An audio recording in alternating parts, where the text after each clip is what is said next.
ઘણાને એટલા છોકરા લાડક્યા હોય, એટલા લાડક્યા હોય. એક બેન એના છોકરાને નિશાળે દાખલ કરવા ગયા તો માસ્તરને કે, માસ્તર સાહેબ આમ તો બહુ સમજદાર છે, બહુ સારો છે, તોફાન નથી કરતો, પણ ક્યારેક જો તોફાન કરે ને તો તમે એની બાજુવાળા છોકરાને એક થપ્પડ મારજો એટલે આ ચૂપ થઈ જશે.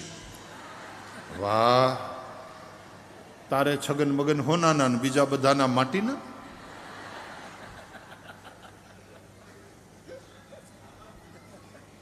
ખરેખર ઘણાના છોકરા એટલા તોફાની હોય, એટલા તોફાની.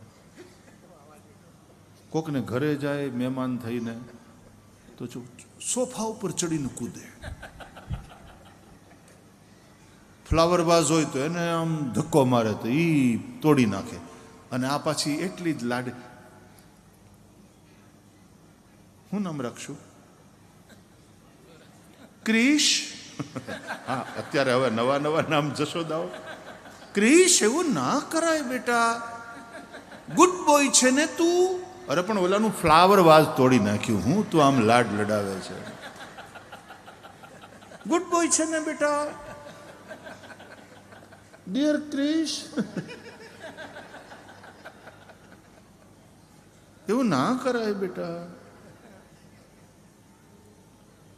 અને મોટા થઈને એવા તોફાની, એવા તોફાની. એક જગ્યાએ વાવાઝોડું આવવાનું હતું, જે ટીવીમાં ને બધે આવી ગયું કે 120 કિલોમીટરની ઝડપે પવન ફૂંકાશે, વાવાઝોડું આવશે.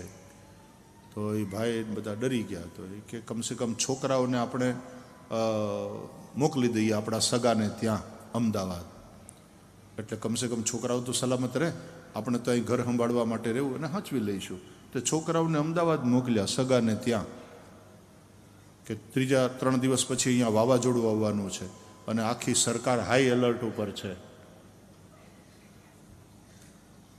તો 2 દિવસ થયા ને અમદાવાદમાં, તો અમદાવાદવાળા હગાનો ફોન આવ્યો કે ભાઈ તમારા છોકરા હચવાતા નથી, આને વાવાઝોડું અહીં મોકલો, એને અમે હાંચવી લઈશું, પણ તમારા છોકરા નથી હચવાતા, આને લઈ જાઓ ભાઈ. એવા તોફાની હોય. રાધે રાધે, રાધે રાધે, શ્રી રાધે. સાંભળો છો?